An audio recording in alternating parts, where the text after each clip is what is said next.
Video ini kita mau bahas materi fluida dinamis. Ini saya ambilkan dari materi 78 ya. Bisa kalian googling, ada. Saya hanya akan menjelaskan saja karena materi ini penampilannya udah bagus. Untuk catatannya juga sudah bagus. Ya, untuk pendahuluannya ini dijelaskan tentang fluida. Fluida adalah segala zat yang dapat mengalir ya. Jadi bukan hanya benda cair, tapi benda gas itu juga bisa dimasukkan sebagai fluida. Nah, kalau fluida dinamis itu adalah ilmu yang mempelajari fluida yang dalam keadaan bergerak atau mengalir. Fluida itu terdiri dari fluida ideal dan fluida sejati. Sifat fluida ideal yaitu tidak kompresibel atau tidak termampatkan, artinya tidak mengalami perubahan volume atau massa jenis ketika ditekan saat mengalir. Kedua, tunak, artinya kecepatan fluida pada suatu titik punya kelajuan konstan. Tidak kental, artinya tidak mengalami gaya gesek ketika mengalir. Kemudian aliran garis arus, artinya fluida itu mengalir dalam garis lurus lengkung yang jelas ujung dan pangkalnya. Nah, sifat fluida sejati. Nah, ini beda ya, fluida ideal sama fluida sejati. Kalau fluida sejati itu kompresibel. Kalau tadi kan tidak kompresibel. Kalau di sejati itu kompresibel, artinya berubah ya volume atau massa jenis saat mengalir. Yang tadi yang ideal itu tunak, yang di sini fluida sejati itu tidak tunak. Yang tadi tidak kental, di fluida sejati itu kental.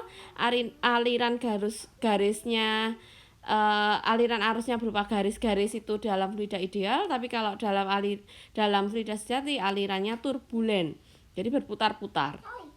Nah, yang nanti sering dibahas untuk perhitungan yaitu mulai dari ini ya, persamaan kontinuitas, kontinu selalu berkesinambungan ya. Jadi ada debit aliran, yaitu besaran yang menyatakan volume yang mengalir pada suatu penampang pada waktu tertentu ya, volume fluida dalam waktu tertentu, sehingga di sini bisa dirumuskan volume dibagi waktu.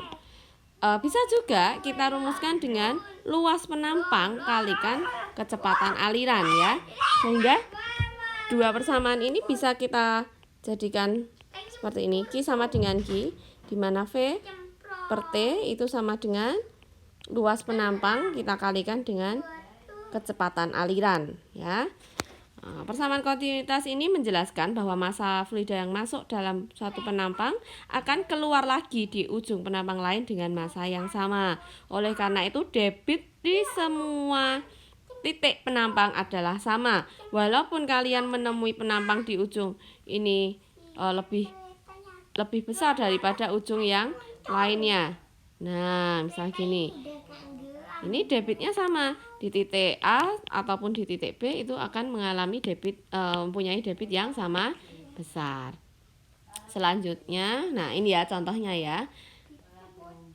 Debit di sini sama dengan debit di sini sama dengan debit di sini sama dengan debit di penampang ketiga. Jadi bisa dirumuskan bahwa debit 1 sama dengan debit 2 sama dengan seterusnya sampai titik-titik yang tidak terhingga. A1V1 sama dengan A2V2 dan seterusnya. Nah, kalau membicarakan tentang perbandingan kecepatan aliran, ya berarti ini kita bisa bandingkan terbalik ya, kecepatan aliran dengan luas penampang. Bisa diperoleh dengan persamaan ini ya. Oke. Nah, untuk debit aliran itu dapat membangkitkan suatu daya oleh energi potensial. Biasanya nih kasusnya di air terjun. Nah, kita bisa gunakan rumus ini, P itu daya sama dengan rho kalikan Q itu debit, G H itu ketinggian. Nah, kadang itu juga diketahui bahwa ada efisiensi tertentu gitu ya. Jadi ini bisa suatu saat kalian kalau fluidanya itu tidak efektif semua bisa membangkitkan daya dari pembangkit listrik, ada efisiensi tertentu, kita bisa gunakan rumus yang bawah, di mana ini adalah efisiensi. Nah, biasanya satuannya dalam persen. Oke. Sekarang lanjut ke hukum Bernoulli. Hukum Bernoulli itu apa? Tekanan fluida dan kelajuan fluida pada titik mendatar. Nah, itu dijelaskan oleh Bernoulli, di mana pada pipa mendatar tekanan fluida terbesar ada pada bagian yang kelajuan airnya paling kecil atau diameternya yang melebar. Dan pada pipa mendatar tekanan fluida terkecil itu pada kelajuan air yang paling besar atau yang diameternya malah sempit. Oke. Hukum Bernoulli bunyinya jumlah dari tekanan, energi kinetik per volume, dan energi potensial per volume punya nilai yang sama sepanjang suatu garis arus. Jadi rumusnya seperti ini ya. Nah, itu untuk membandingkan yang keluar dari penampang satu terhadap penampang yang lainnya. Ya. Kemudian nah, di sini ada hukum Bernoulli yang bisa diterapkan di fluida statis dan dinamis. Untuk fluida statis, Bernoulli-nya yaitu ini ya. Kita P1 min P2 sama dengan rho GH2.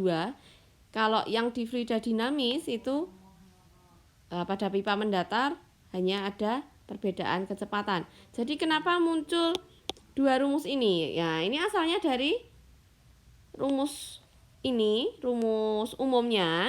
Tapi kan kalau fluida statis itu nggak punya kecepatan. Jadi kita bisa hilangkan yang ini. Nah, jadi P1, P2 ini dipindah ruas, P2-nya ke kiri gitu ya, sama dengan rho GH2 kurangi ini pindah ruas ke sana. Nah, sedangkan pada fluida dinamis yang pipanya mendatar itu berarti kan tidak ada selisih ketinggian. Jadi nggak ada ini juga. Ya, tinggal dua rumus ini. Terus kita pindahkan ruas jadi P1 kurangi P2 sama dengan setengah rho. Nah, ini V2 kuadrat min V1 kuadrat ya. Seperti itu penjelasan dari rumus yang fluida statis dan fluida dinamis pada pipa mendatar. Nah, untuk penerapannya ini biasanya ada teorema Torricelli. Ada wadah berlubang gitu ya. Punya luasnya kan lebih kecil. Nah, nanti akan terjadi semburan. Ada gerak jatuh bebasnya ya. Sehingga kalau kalian nemui soal kebocoran suatu bak gitu, kita bisa gunakan teoremanya Torricelli. Yaitu kecepatan yang keluar di lubang ya, V2 sama dengan akar dari 2GH1. Nah, hati-hati untuk H1 di sini. H1 itu adalah kedalaman ya, jadi dihitung dari permukaan. Ya, itu H1. Kemudian ada turunannya ya. Jadi kalau rumus-rumus ini diturunkan, kita nanti yang akan sering kita pakai yaitu kecepatan pada lubang, jarak terjauh pancaran ya. Jarak terjauh pancaran yang sering digunakan yang ini ya. Kemudian ini waktunya. Nah, yang sering digunakan yang itu. Yang dimaksud X mark tahu ya, X jarak pancaran maksimum itu yang ini ya. Nah, sekarang kita masuk ke venturimeter. Venturimeter itu bentuknya seperti ini. Jadi ada kayak pipa gitu. Nah, kalau yang nomor 1 ini yang tanpa manometer. Nanti kita dapat rumusnya dari Bernoulli juga sini. Nah, sehingga kita bisa gunakan rumus kontinuitas yang sering dipakai yang ini ya. Nah, ini untuk nyari kecepatan pada pipa pertama. Dan yang sebelahnya ini pipa kedua. Hafalkan salah satu aja. Ini. Nah, kemudian kalau dengan manometer ya kita bisa gunakan. Bedanya gambarnya kayak gini ya. Kalau tidak pakai manometer tuh ini tidak nyambung. Ya, tapi kalau pakai manometer ini ada sambungannya ya. Nah, itu kecepatan alirannya bisa dihitung ya, hafalin salah satu aja. Karena untuk rumus yang satunya hampir sama, cuman kita gunakan luas penampang yang berbeda gitu aja ya. Ya. Kemudian untuk pipa pitot atau tabung pitot, kita bisa gunakan rumus kecepatan aliran yang ini. Nah, untuk penggunaannya ya, bisa kalian baca: penyemprot parfum, cerobong asap, lubang terowongan, pesawat terbang.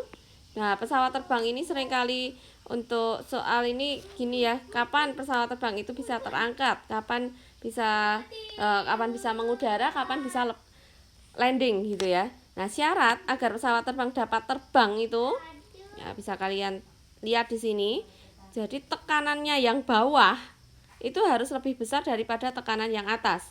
Dan sebaliknya, kecepatannya yang atas itu harus lebih besar daripada kecepatan yang bagian bawah pesawat. Seperti itu, sehingga bisa dibuat persamaan untuk pesawat terbang yang ini. Oke. Nah, untuk viskositas fluida, kemarin sudah pernah kita bahas di fluida statis ya. Ini kita rumuskan aja, viskositas itu kekentalan. Nanti berlaku hukum Stokes ini. Nah, ada gaya gesekan, ada kecepatan terminal ya. Ya, rumusnya seperti ini. Saya rasa udah sampai di sini untuk fluida dinamis. Silahkan kalian coba soal-soal